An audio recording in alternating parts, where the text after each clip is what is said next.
Hi guys, my name is Sarah and today we're going to be going over polynomial division using the box method. So our first step is to write down our factor on the left side, well one of our factors, on the left side of this box. What I mean by factor is that whatever we're going to get here in these boxes, we can multiply by x minus 3 to give us the product of x cubed plus x squared minus 14x plus 6. That's what I mean. But in this case, x minus 3 just serves as our divisor. So it's what we're dividing by.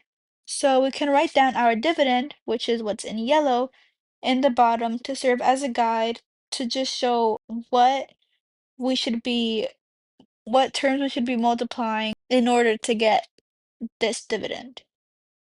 So we're going to write it down. You'll get what I mean once we actually start doing it. So the first terms that we can start placing down is x cubed here at the top and 6 at the bottom. The reason why we can write down x cubed and 6 right away is because, first of all, 6 is our constant and x cubed is our leading term. So we can easily figure out what we can multiply to the divisor to give us these terms. So now we have to think about what can I multiply 2x to give me x cubed? Well, that would just be x squared because we're simply adding the exponents since x and x are same bases. So now that we have x squared, now we can multiply -3 times x squared. So -3 times x squared is just going to be -3x squared. So now we have to go back to our constant here in the corner and we have to ask ourselves, what can I multiply to -3 to give me 6? Well, we know that two negatives multiplied together give us a positive.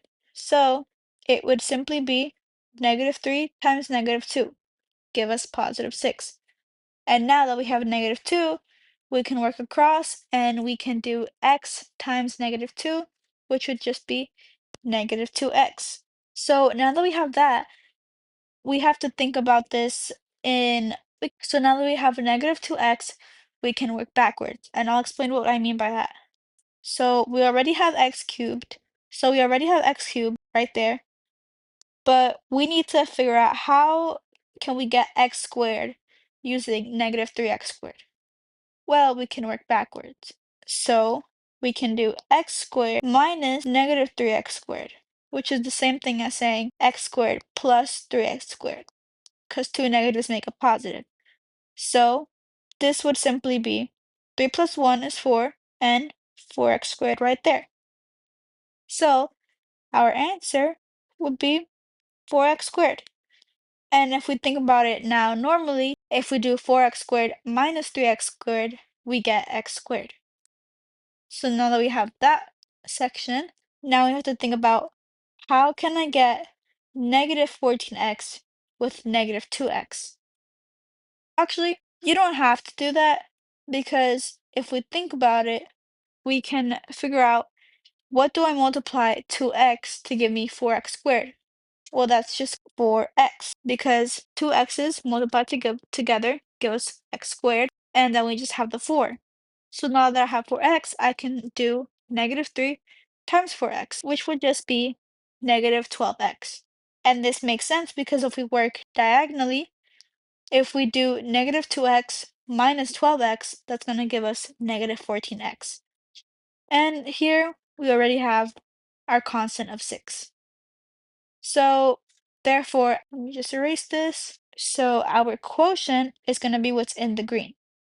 So it's going to be x squared plus 4x minus 2, meaning that the quotient of x cubed plus x squared minus 14x plus 6 divided by x minus 3 is going to be x squared plus 4x minus 2.